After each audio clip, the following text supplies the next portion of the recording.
தற்போதைய செய்தியை பார்க்கிறோம். விடுதலை சிறுத்தைகள் கட்சியினரை தாக்கிய வழக்கில் ஏர்போர்ட் மூர்த்திக்கு வரும் 22ஆம் தேதி வரை நீதிமன்ற காவல் விதித்து உத்தரவு பிறப்பிக்கப்பட்டிருக்கிறது. எழும்பூர் நீதிமன்றம் இந்த உத்தரவை பிறப்பித்திருக்கிறது. கூடுதல் தகவல்களோடு செய்தியாளர் கோகுல் இணைகிறார். அவரிடம் பேசலாம். கோகுல், இப்ப இந்த உத்தரவு குறித்த விவரம் என்ன? டிஜிபி அலுவலகத்திற்கு முன்பாக விடுதலை சிறுத்தைகள் கட்சியினருக்கும் புரட்சி தமிழகம் என்ற கட்சியினுடைய தலைவர் ஏர்போர்ட் மூர்த்தி என்பவருக்கும் தகராறு ஏற்பட்டது.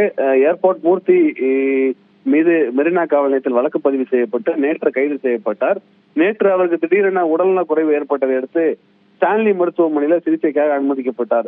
இந்த நிலையில் சிகிச்சை முடிந்த பிறகு தற்பொழுது காவல்துறை எழும்பூர் நீதிமன்றத்தில் கைது செய்யப்பட்ட ஏர்போர்ட் மூர்த்தியை ஆஜர்படுத்தினார்கள்.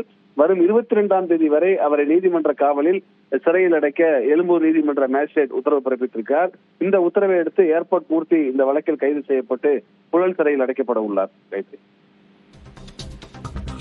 நன்றி கோகுல், விவரங்களை இணைந்து வழங்கியமைக்காக.